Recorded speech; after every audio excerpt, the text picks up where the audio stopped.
ICR PG 2024 के first round का official result publish होने के बाद में आपको इंतजार है कि फर्स्ट राउंड का क्लोजिंग रैंक क्या है। काफी लोगों को अपग्रेड लगाने के लिए कट ऑफ जानना जरूरी है और काफी लोगों का फर्स्ट राउंड में सिलेक्शन नहीं हुआ है, उनके लिए भी कट ऑफ जानना जरूरी है। इस वीडियो में टॉप जो भी आपके सब्जेक्ट हैं उनके एक्सपेक्टेड जो आपने गूगल फॉर्म भरा था उनके बेस पे जो मेरे को डाटा मिला है उसके बेस पे मैं आपको क्लोजिंग रैंक शेयर करने वाला हूं। So once again welcome back on your YouTube channel Agri Capital. सबसे पहले हम बात करते हैं प्लांट बायोटेक्नोलॉजी में। प्लांट बायोटेक्नोलॉजी में जनरल कैटेगरी की यहाँ पे पहले तो मैं एक क्लियर कर देता हूं चीज।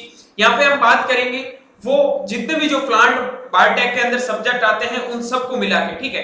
पर्टिकुलर किसी सब्जेक्ट के बारे में नहीं बोलूंगा। जैसे प्लांट साइंस के बारे में बात करेंगे तो प्लांट साइंस में ऐसे पर्टिकुलर जीपीपी के बारे में, पैथोलॉजी के बारे में, सीड टेक के बारे में, इनके बारे में ऐसे चर्चा नहीं करेंगे। ऐसे अगर आपको नीड है मेजर सब्जेक्ट की तो उनके आने वाले आगामी वीडियो में आपको प्रोवाइड करवा दूंगा। लेकिन यहाँ पे मैं पूरे सब्जेक्ट में जो क्लोजिंग रैंक है उसके बारे में डिस्कस करने वाला हूँ। प्लांट बायोटेक्नोलॉजी 364 जनरल में क्लोज हुआ है, ओबीसी में 427 पे क्लोज हुआ है, ईडब्ल्यूएस में 466 पे क्लोज हुआ है। एससी कैटेगरी का कोई डाटा नहीं है, एसटी कैटेगरी में 595 पे क्लोज हुआ है, ठीक है। ये जो डाटा मेरे को मिला है उसके बेस पे बता रहा हूं। किसी का हो सकता है इससे कम मार्क्स होने पे भी, मतलब इनसे कम रैंक होने पे भी सिलेक्शन ना हो, और काफी लोगों का इनसे ज्यादा रैंक पे भी सिलेक्शन हो सकता है। कम रैंक वालों का एक ही रीजन है कि स्टेट का जो आपको मैंने क्राइटेरिया बताया था कि 40% का क्राइटेरिया हर स्टेट में फॉलो होता है, उसकी वजह से हर स्टेट का कट ऑफ है वो अलग अलग जाता है। लेकिन नॉर्मली आपको सब मतलब स्टेट का ओवरऑल जो कट ऑफ देखने को मिला है यही है, ठीक है। अब मैं बात करता हूं प्लांट साइंस की। तो प्लांट साइंस में जनरल कैटेगरी में 616 पे क्लोज हुआ है, ओबीसी कैटेगरी में 736 पे, ईडब्ल्यूएस में 965 पे, एससी कैटेगरी में 663 पे, एसटी कैटेगरी में 1254 पे हुआ है। ये इससे भी ज्यादा हो सकता है लेकिन मेरे पास में सीड टेक का डाटा है, यही डाटा है। एससी कैटेगरी का हमारे एक मेंटरशिप की एक स्टूडेंट थी, ठीक है, जिसको सीड टेक मिला है सरदार कुर्शीनगर में, ओके।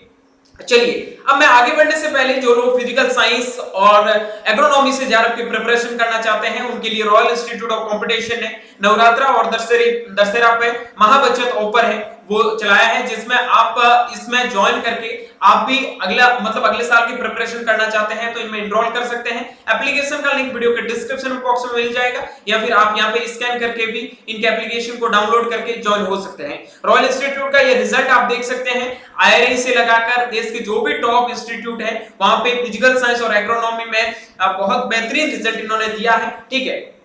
ये रिजल्ट आप देख सकते हैं, जीबी पंत हो गया, आपका एचएयू हो गया, उसके बाद में आपका राजेंद्र प्रसाद हो गया, झारखंड आईआरए झारखंड हो गया, आईआरए के जितने भी जो हब है उन सब में ये टॉप जगह पे सिलेक्शन है वो रॉयल इंस्टीट्यूट ने दिया है। अगर आपको भी नीड है तो डेफिनेटली रॉयल इंस्टीट्यूट के बैच को ज्वाइन कर सकते हैं।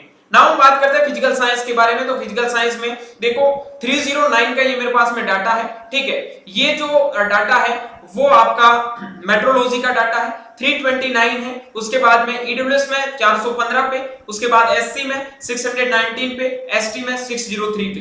ये देखो हो सकता है ईवीएस का मैंने यहाँ पे एक भी डाटा मेंशन नहीं किया है, एनवायरमेंटल ऑफ साइंस का, ठीक है। यहाँ पे आपका केमिकल्स हो गया, ठीक है, फिजिक्स हो गया, इसका मतलब सॉइल फिजिक्स हो गया, सॉइल केमिकल्स हो गया, ठीक है। उसके बाद में आपका सॉइल साइंस हो गया। ये सारे डाटा है मेट्रोलॉजी के मिला के हैं, लेकिन इसमें ईवीएस के डाटा मेरे को अभी मिले नहीं थे, उसकी वजह से मैंने यहाँ क्लोजिंग रैंक में उनको ऐड नहीं किया है। आप गूगल फॉर्म को अभी तक आपने नहीं भरा, आप वीडियो देख रहे हो तो वीडियो के डिस्क्रिप्शन बॉक्स में गूगल फॉर्म का लिंक है, वो आप जरूर फिल करना ताकि मैं सब्जेक्ट वाइज जब भी आपका कट ऑफ एनालाइज करूं उसमें बहुत ज्यादा हेल्प मिले, ओके। अब मैं बात करता हूं एंटोमोलॉजी एंड डेर्मेटोलॉजी के बारे में। तो एंटोमोलॉजी में 340 पे क्लोज हुआ है, ओबीसी में 396 पे, उसके बाद ईडब्ल्यूएस में ये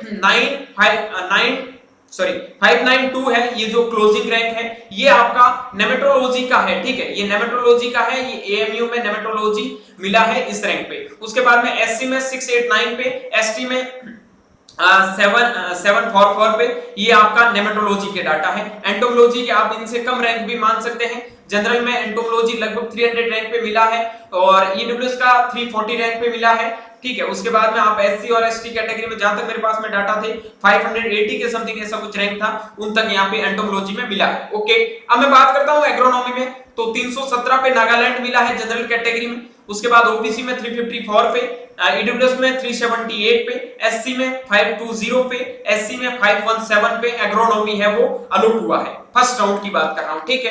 अब मैं बात करता हूं सोशल साइंस में, तो सोशल साइंस में जनरल कैटेगरी में 359 पे, उसके बाद ओबीसी का जो मेरे पास डाटा है वो है 469 पे, ईडब्ल्यूएस का ये आपको शॉकिंग लग रहा होगा 842 पे एक स्टूडेंट को मिला है इकोनॉमिक्स, ठीक है, इकोनॉमिक्स है एक्सटेंशन, ये आप देख लेना, ठीक है। उसके बाद में एससी में 945 पे, एसटी का मेरे पास में ऑफिशियल कोई डाटा है नहीं।